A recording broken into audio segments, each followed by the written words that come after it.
youth in the pro-life movement. Are there some surprises about what their involvement means? Stay tuned next for Defending Life.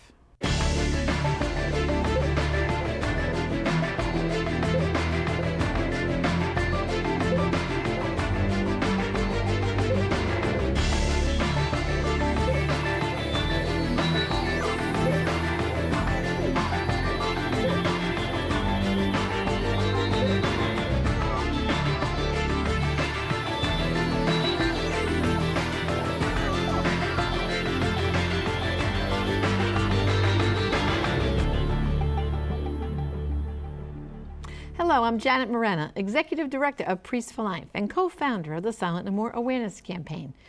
Right now, Father Pavone is at the helm of Priests for Life and busy traveling around the country, preaching and teaching at pro-life seminars and events. And today, I am joined by our Associate Director, Father Denis Wilde. Welcome to our program, Father Denis. Great to be back. And now, just tell our viewers real quick, Father, how long have you been working at Priests for Life? It's going on 15 years or so. I've been since 1998 was when I began, and I've enjoyed it very much. I've been all over the country with about 750 venues and classrooms and retreats and workshops and all sorts of things. Of course, parish weekends, most important thing, reaching the people. And it's great seeing, the church around the country. We have a wonderful diversity of people all over the country. That's right. Well, as always, we like to start our programs with prayer. And we have here our pro-life reflections for every day written by Father Pavone. And this is available, at Priests for Life, this prayer. And we're going to start first with a quote from the Psalm 25. Be mindful, O Lord, that mercy and kindness have been yours from of old. Remember not the sins of my youth. A woman wrote of her abortion. It was very painful, physically and mentally. It affected me in the worst way. I felt very guilty. I couldn't look at any kids. I know I won't ever do it again. Those getting an abortion think it will solve their problems, and they find out it only created more of them. Lord, we pray, show us how to reach out to those who have had abortions and how to understand their pain. Bring us all to healing. Amen. Amen. Amen. Well, this program is about what youth are doing, and nothing, I think, is more exciting than what Crossroads does as they walk across the country every summer, standing up for the unborn. And recently, Jason Handcock from one of the walkers stopped by our office on his summer tour, and we had a chance to talk to Jason and ask him to talk a little bit more about what it's like to be a Crossroad walker. So let's take a look to what Jason had to say. I really got involved with Crossroads because, the pro-life movement is such an important thing, I think, especially to Catholics these days. And so I had the opportunity in 2007 to walk with Crossroads for the first time. And that gave me the experience to be able to really lead a walk and knowing what to do, how to handle certain situations. And so, coming up on graduating from college, I knew having one last free summer, I wanted to spend that volunteering with the pro-life movement. And Crossroads is a really powerful way to do that. Our goal is really to spread the pro-life message, to let people know that it's not just a non-issue, that there are young people out there who are willing to sacrifice give of their time to spread the pro-life message. We wear the shirts that say pro-life across them all the time so that we're always displaying that we're pro-life. Everywhere we go, everybody that we meet knows we are pro-life. A lot of times on the weekends, we will go to different youth groups, pro-life groups, and we'll speak about our experiences over the summer, as well as why we're here, why we did it, what was that thing that changed in our lives that made us want to go out and to do something extraordinary. Also, we spend Saturday night and Sunday all during the day speaking at different parishes across the country, letting them know that we're out there, we're willing to stand up for the pro-life movement, we're willing to do something that's difficult. We're not just going to sit at home and say, oh, I'm pro-life, and that's it. We're going to go out and we're going to do something that's difficult to do, that most people wouldn't really think of doing, walking across the country. On Saturday mornings, pretty much every Saturday during the summer, we will go to an abortion clinic, closed or not. If it's closed, that's great because that means they're not performing abortions, but on the other hand, it is a good witness to try to let people know who are going into these clinics what's going on. So we do go. Crossroads is very much about peaceful prayer. So we go and we pray. We don't usually hold any signs. The shirts are a sign enough. They say pro-life on them. It lets people know why we're there and what we're doing, and that's usually good enough. When praying in front of the abortion clinics, we've had people turn away before. Oftentimes, with the peaceful prayer, you don't see the fruits right away, but there has been instances, especially once in Salt Lake City, where a girl did turn away. She spoke with us, and I think it really hit home what she was doing. She hadn't really thought through her decision. She was just there for an initial consult, and she realized that she couldn't do this, that it really wasn't what she wanted to do. She didn't want to be that mother who goes to an abortion clinic and terminates a pregnancy. And that was just, that one experience really, it gives you the energy to go through the whole summer. It really does. The best way, if you're interested in Crossroads, is to visit our website, crossroadswalk.org. Right there you'll find all the information. It has the information about how old you need to be, what you need to do to get involved. There's actually a great video on the website that follows one of the walks and shows you a little bit about what they do and what they experience over the walk. And pretty much all the information you need would be right there on the website. It really is a great resource for letting people know what Crossroads does and what to expect on the walk. Well, those kids that walk across the country, they're in all kinds of weather and different elements, and sometimes things can happen. It's amazing, really. It's a wonderful thing, and they have 3 of them across the country. I believe it's 3, and they have Right. other countries as well. And just to show the dedication, in 2012, Andrew Moore unfortunately was killed on one of the walks. But his family was so committed to pro-life that his uncle flew all the way from England to take Andrew's place and to complete the walk. That shows the dedication, isn't it? Right. Well, we have a lot more to talk about for the youth, and we'll do that right after we take this break. Stay tuned for more youth activities.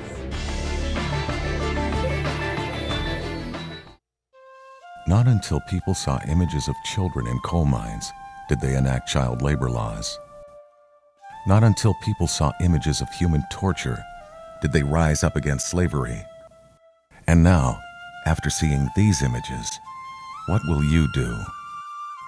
Priests for Life, because America will never reject abortion unless America sees abortion. Call now to learn how you can help. You are looking at the face of an unborn child, 25 and a half weeks into pregnancy. This child can be legally killed by abortion in America. As this ad from the Yellow Pages proves, some abortion clinics sell abortions up to 28 weeks. Abortion kills living children whose hearts are beating and whose bodily organs are all in place. Abortion. Haven't we gone too far?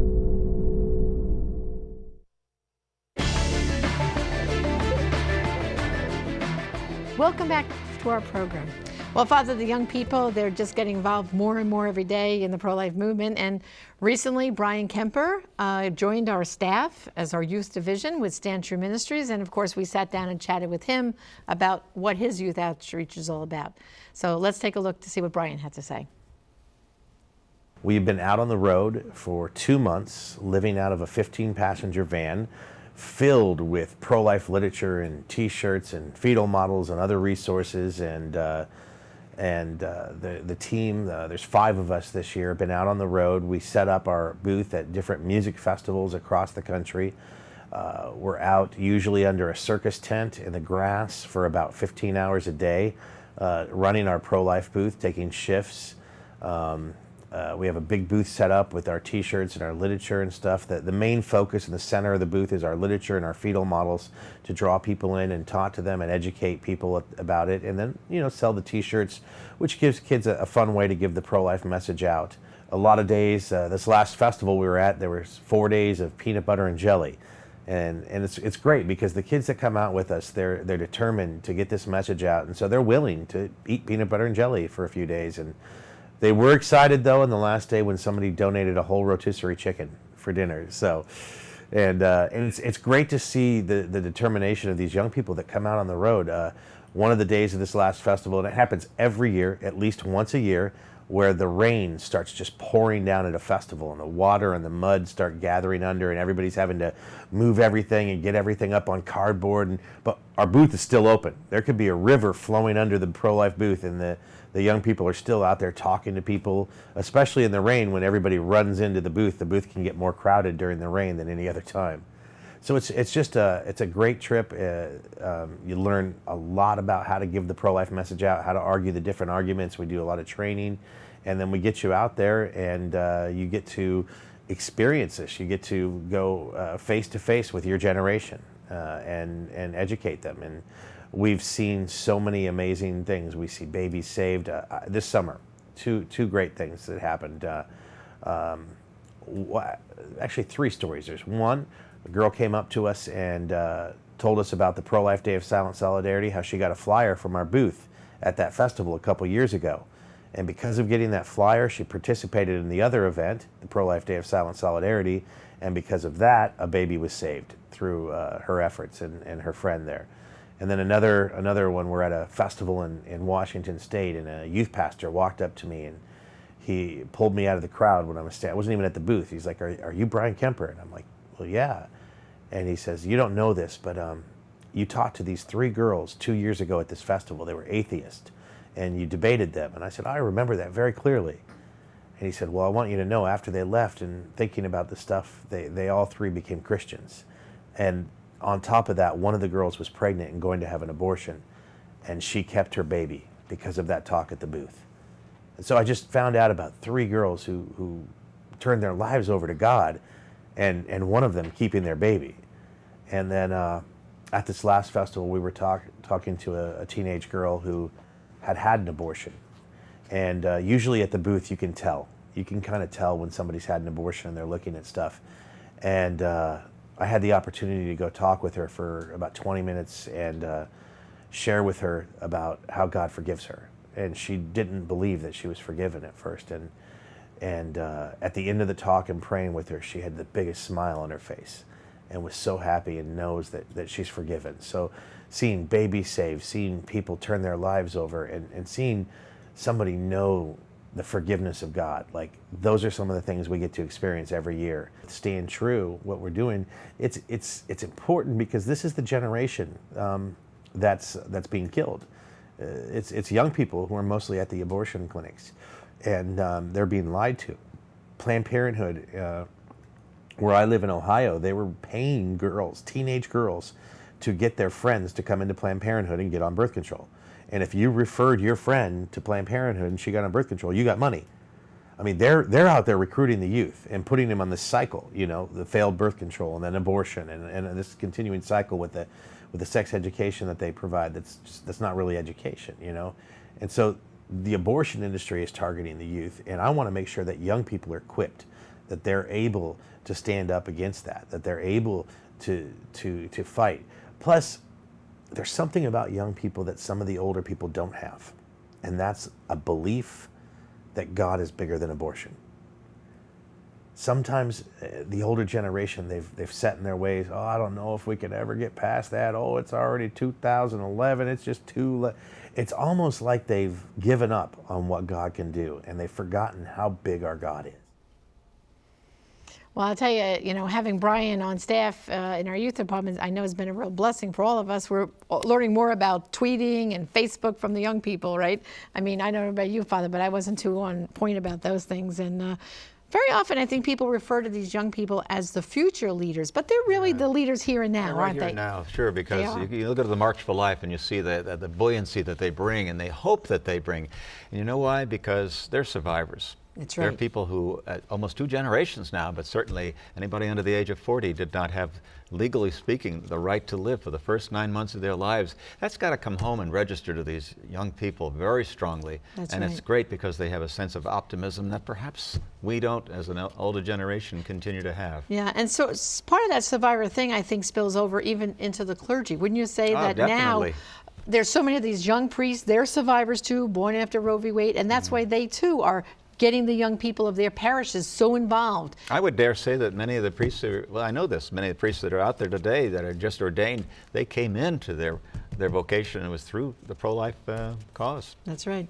Well, there's a lot to be said about what the young people are doing, and we had just two examples here with the Crossroads group, and of course Bryan Kemper and Stand True Ministries, and they can contact us at Priest for Life if they'd like to have Bryan Kemper or any of his team come to their school, their youth group to speak.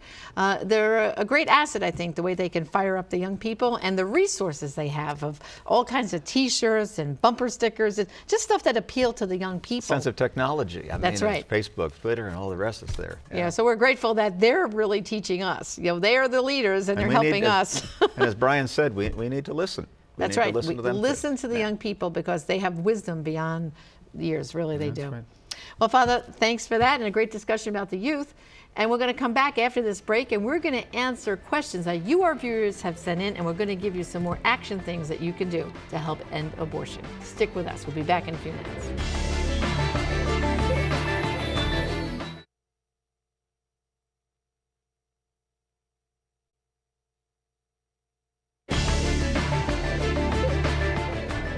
Welcome back. And now we have a question from one of you, our viewers.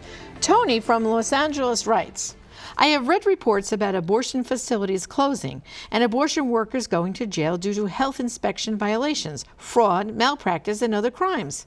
How can I make sure that the abortion facilities in my area are properly inspected by the authorities? And how can I find the inspection reports? Well, thank you very much, Tony, for your question. Priests for Life works alongside Life Dynamics and Operation Rescue, two organizations who track this kind of information and is working to make it more immediately available to pro-life activists online. In the meanwhile, I would suggest two things. First, contact us. Give us the information on the specific abortion mill or abortionist you want to look into. We will have our staff check the files that we have along with these two other organizations who do the same. Second, on your local level, start with the Department of Health and ask them what the local requirements are for the abortion facilities in your area. Remember, these are the most unregulated facilities in town, and the abortion industry fights even the most reasonable regulations and skimps as much as possible in living up to those that exist. For instance, some abortionists' friends in the health department will call the facility ahead of time to warn about an upcoming unannounced inspection so that they can make things look like they follow protocols that they do not follow at all. Years ago, Priests for Life helped Joy Davis leave the abortion industry. She testified that in the abortion mills she ran, the instruments were not sterilized. In fact, she presented herself as Dr. Davis, but never spent a day in medical school. Then we saw a few years ago the grand jury report about abortionist Kermit Gosnell in Philadelphia, where I'm from, showing outrageous, unsanitary, and dangerous conditions. You can call abortion facilities directly and ask them when the last time was that they were inspected. Let them know the community is watching, and let us know what they say. Thanks for this important question, and at any time you can go to askfatherfrank.com to send us more questions. Well, thank you, Father. And now, finally, we want to get people involved with activities for the youth. Chris Slattery, who is based in New York City, runs Expectant Mother Care. And recently we had a chance to chat with him. Let's see what Chris says about what he's doing with young people in New York City. Our summer program is under the auspices of the American Center for Pro-Life Action. And we recruit, house, train, and deploy in the summer in particular over 25 young Americans, and in recent years mostly Spanish young people, mostly college students, who we teach pro-life activism to, particularly focusing on counseling girls and women who are pregnant and teaching them how to save lives and assist the mothers during their pregnancy. And we have a program that actually lasts year-round. We have young, recent college grads, mostly, who come and join us as well during the school year, and they assist our full-time apostolates in New York City. We travel a lot with them as well, so they get exposure to various aspects of the pro-life movement at conferences, conventions, rallies, special events. We want our young people in the church to engage the culture at an age and stage where the life and death battle rages, and that is when mothers are in their childbearing years and when mothers are getting abortions. They're usually in their late teens and early 20s. That's the concentration. So we want a lot of peer-to-peer involvement of young people, counseling girls and young women their age and their stage of pregnancy so that we can have more of an impact. They're relevant. They feel like when a mother is counseled by somebody that's a mature young girl or guy their age, they listen. They're not talking to a mother or father figure. They're talking to a brother or a sister, an older brother or a sister, and sometimes even a younger one, because occasionally we'll have a 17 or 18-year-old counselor talking to an older woman. But we believe these young people are the movement right now. They are our leaders in our organizations in the very few years to come. And we've seen huge involvement of young people at the March for Life annually, but there aren't a lot of entry-level opportunities for them to learn and to grow and to advance in their skills and to bring their values to the life cause. So I've tried to develop a program where they will engage very effectively and be able to lead organizations in the future. Well, Father, that's a wonderful program that Chris runs, and I know many babies are saved during the course of the summer while they're training out there in front of those abortion clinics. People are interested, they can contact us at Priest for Life, and we'll put them in touch with any of these youth programs they've seen on this show today. Absolutely. Well, thank you, Father, for joining us. And to you, our viewers, I'd like you to know that both myself, Father Denis, as you have here, of course, Father Pavone, Father Victor Salomon, our Hispanic Outreach Director, Dr. Elvita King, of course, Bryan Kemper from our Youth Outreach, Dr. Teresa and Kevin Burke. We're all available to come to your community, to preach in your parishes, do seminars, speak at your banquets. Contact our office so that we can get one of our speakers out to assist you in your pro-life work in your community. And join us next week on Defending Life.